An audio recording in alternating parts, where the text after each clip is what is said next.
And so this association of stratification with stigmatization, I think, is quite troubling, and it's something that we right away need to address to avoid a negative reaction. So to conclude then, as I mentioned earlier, there are still a lot of lone geniuses, but it's a lot of fun working in international consortia simply because of the mindset. They have a similar interest in the science that you're doing, or the ethical issues and the need for dynamic international approaches.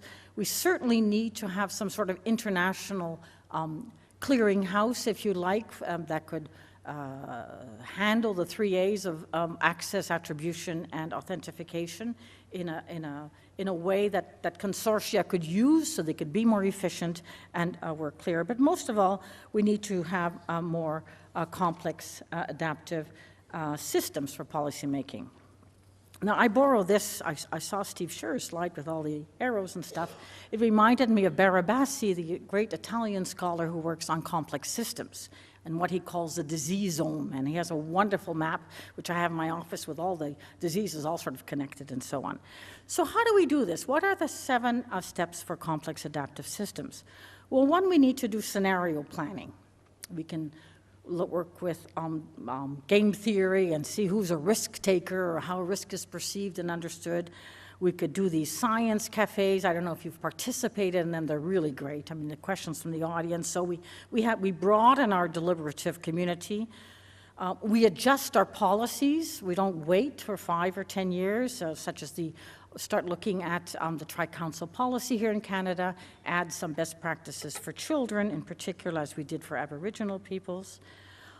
We can start mobilizing,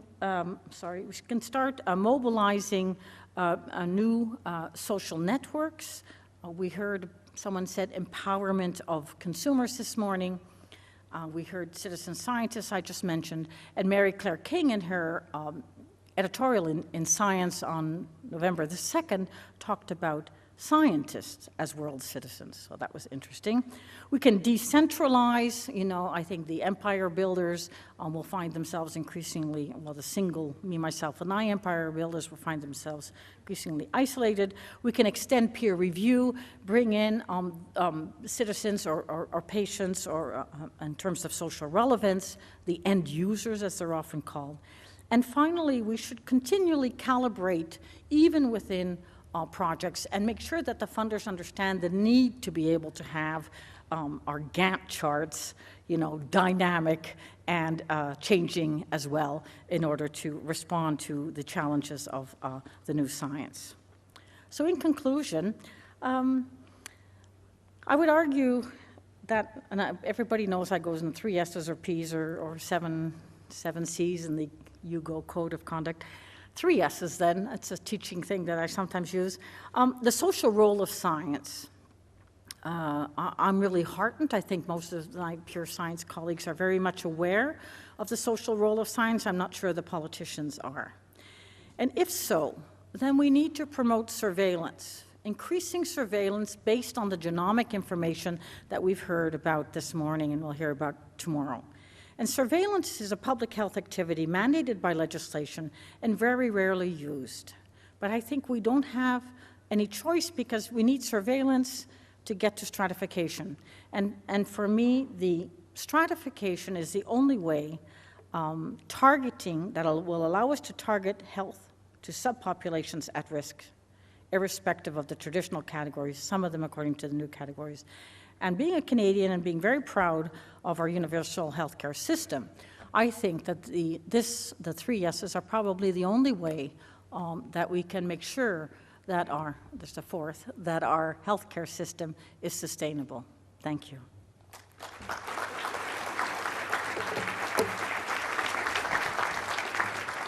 Thank you very much, Bartha. Are there questions?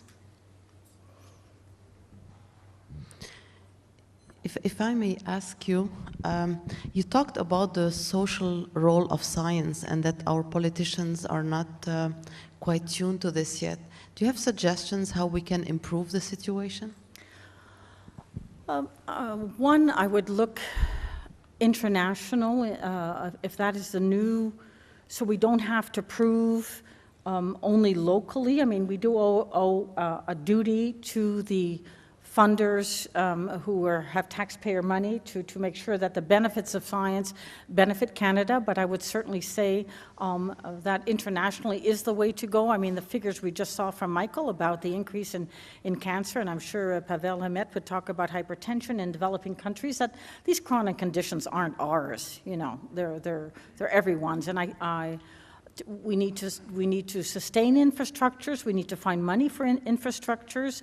We have no thing like they have in Europe for the European SFREs, as they're called, for infrastructures. So I think politicians need to realize that that science is not only about single discoveries or single geniuses, but very much a collective effort. That's what I meant by the social role. Pavel? Yes, but thank you very much for thoughtful talk. We probably need to have a public debate in Canada, because there are still the polls of the people who want to go to polypill.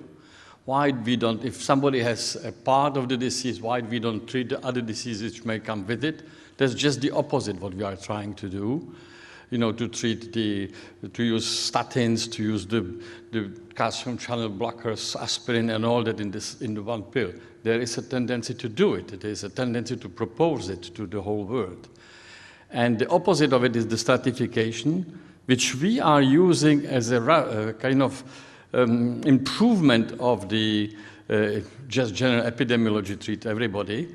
We are doing that by measuring cholesterol and deciding that we are going to give the medication. What we are doing in the genomics is just improving this type of gross stratification and hopefully improving the efficacy and decreasing the cost. But this direction have to be, instead of what we have promised 15 years ago, that we will go directly to the patients, directly to the individuals, which we are not ready yet to do it. The acknowledgement of that may help a credibility of what we are doing. But still, the debate with public health, it's needed, I think. Yeah, the public health has always been traditionally associated with epidemics and vaccines and so on. And I think the new public health has to have its grounding in genomics. I don't know where you were in December 2010, but I remember with the H1N1, everyone had to go get vaccinated in Quebec. I mean, it was just everyone. Why? Because we didn't know. We had no scientific basis for knowing who were resistors, super spreaders, transmitters, susceptibles, and so on. And when you say genomics and populations, people right away say eugenics. I mean, and yet they don't understand that from a systems point of view, you have to start with the population and then go to the individual. So I think we need to change our mindset about the role of genomics in public health. Over there. Here. Sorry. Here. Oh, here. Oh, sorry. Bartha, I was fascinated by your talk.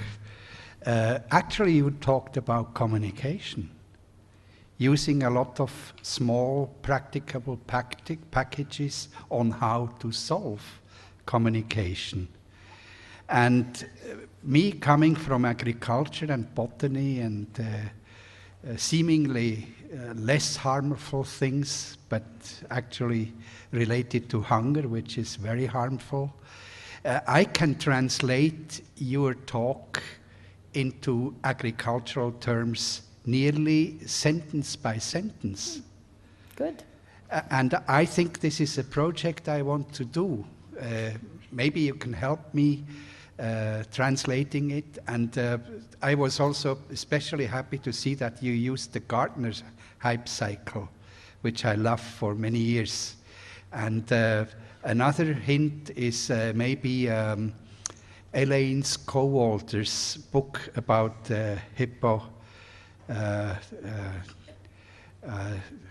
introductions of new technologies.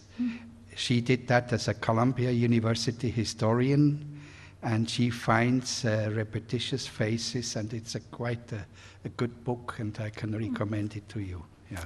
Thank you very much for your really encouraging talk. Thank you. Thank you.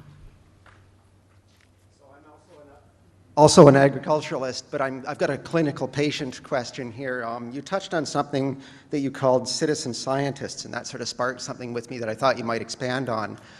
And I think we're going from an age of false negatives to an age of false positives. False negatives because we didn't used to know all of this stuff.